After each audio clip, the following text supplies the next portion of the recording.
हमारे गांव के उस छोटे से जंगल में क्या था ये तो हमें सही से नहीं पता था, मगर उस इलाके को लेकर अक्सर गांव में बातें होती रहती थी। हालांकि किसी के पास कोई पक्का सबूत तो नहीं था, पर गांव के बुजुर्गों ने ऐसे कई चीजें देखी थी जिसे देखने के बाद वो वहां जाने से हमें सख्त मना करते थे। पर मुझे भी कुछ ऐसा ही देखने को मिलेगा, ये मैंने सपने में भी नहीं सोचा था। दोस्तों, आज के इस भौतिक घटना के एपिसोड को हम सुमित जी के पॉइंट ऑफ व्यू से सुनेंगे, जिनके चाची के साथ ये घटना वास्तव में घटा था।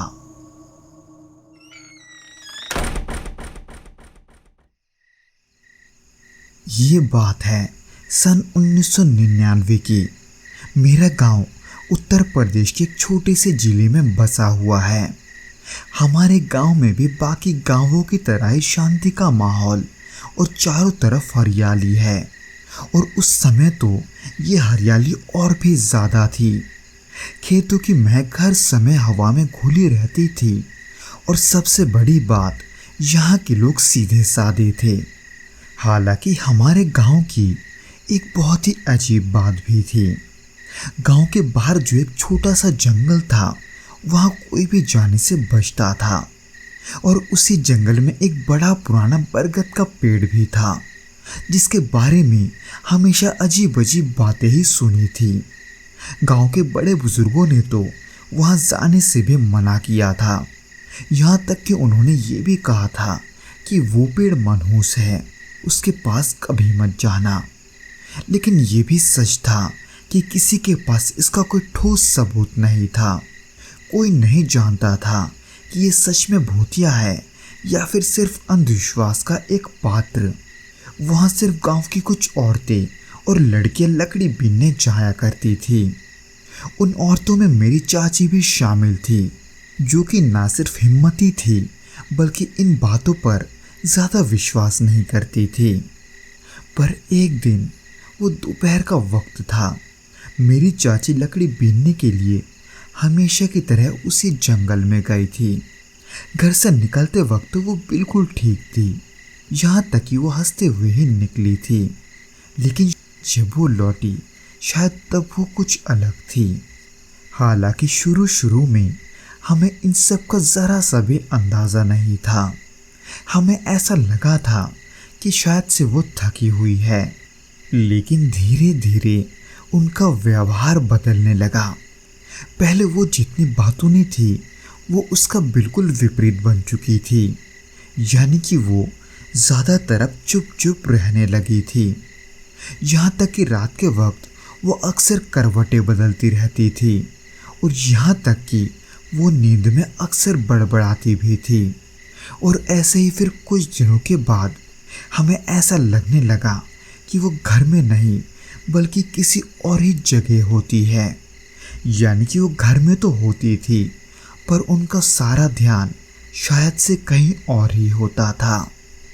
उसी दौरान एक रात अचानक किसी आवाज़ के वजह से मेरी नींद खुल गई। मैंने सुना कि बाहर आंगन में कोई चल रहा है।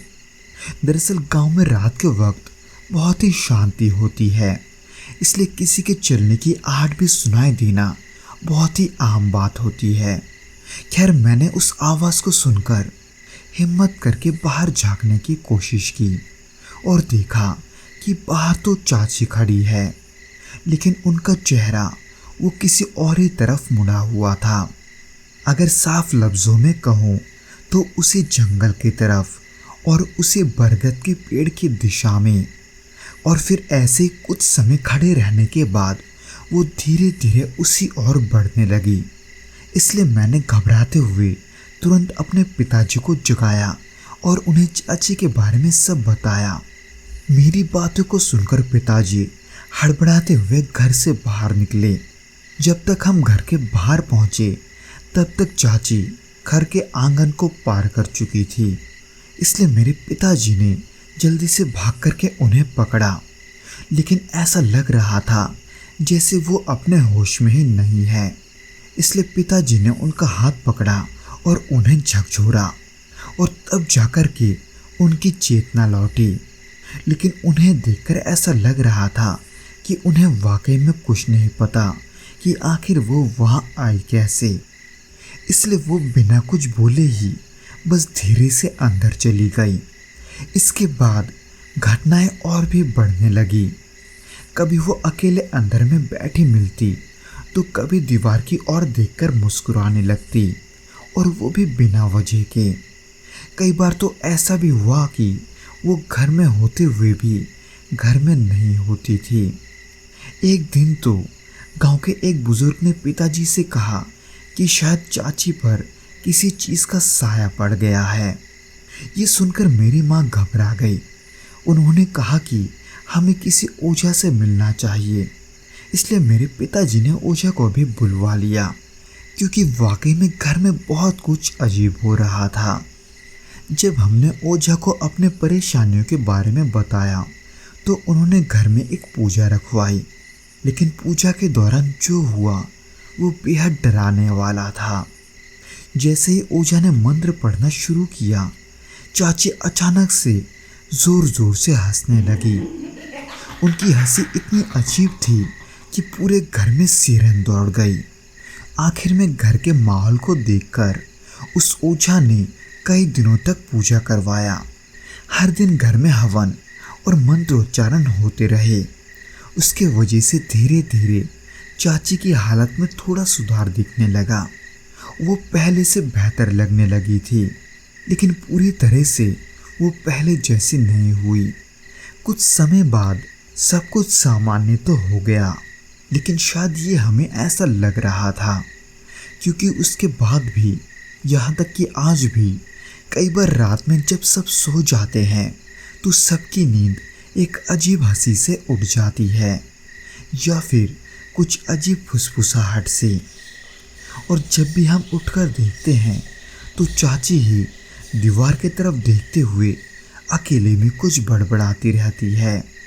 कभी कभी तो वो बिना वजह मुस्कुराने लगती है, या फिर एकदम चुपचाप बैठ जाती है। कई बार तो ऐसा भी हुआ कि आधी रात को उनके कमरे से धीमी फुसफुसाहट भी सुनाई दी, जैसे वो किसी से बात कर रही हो। लेकिन जब कोई दरवाज़ा खोलकर देखने जाता तो वो शांत चुपचाप बैठी मिलती, लेकिन उनकी आंखों में एक अजीब सा खालीपन नजर आता। उस एक रात तो मैं बहुत डर गया था जब मैं पानी पीने के लिए उठा था। घर में हल्का अंधेरा था, सिर्फ आंगन में जलता दिया ही आसपास रोशनी दे रहा था। जैसे ही मैं रसोई की ओर बढ़ा, मेरी नज़र चाची पर पड़ी। वो चौखट पर खड़ी थी, बाहर अंधेरे में झांकते हुए। उनके बाल बिखरे हुए थे और वो बिल्कुल स्थिर खड़ी थी, जैसे वो किसी का इंतज़ार कर रही हो। वहाँ पर मैंने धीरे से उनका नाम भी पुकारा, लेकिन उन्होंने कोई भी प्रतिक्रिया नहीं दी। जब मैंने पास जाकर उनके कंधे पर हाथ रखा तो वो जैसे एक झटके में जाग गई और तेजी से कमरे में चली गई, बिना कुछ कहे। इन छोटे छोटे बातों ने हमें हमेशा संदेह में रखा कि क्या सच में सब कुछ ठीक हो गया है, या फिर वो साया अब भी कहीं आसपास मंडरा रहा है। हमने फिर कभी उस जंगल का रुख नहीं किया, और गांव के लोगों ने भी उस बरगद के पेड़ को हमेशा के लिए छोड़ दिया। लेकिन आज भी जब मैं उस घटना के बारे में सोचता हूँ तो मेरी रूह कांप उठती है। क्या सच में उस जंगल के उस बरगद के पेड़ पर कोई बुरी शक्ति का वास था, या सिर्फ वो हमारा भ्रम है? ये सवाल आज भी हमें अनसुलझा लगता है। तो दोस्तों, ये तो था वो घटना जो कि सुमित जी के चाची के साथ घटा था।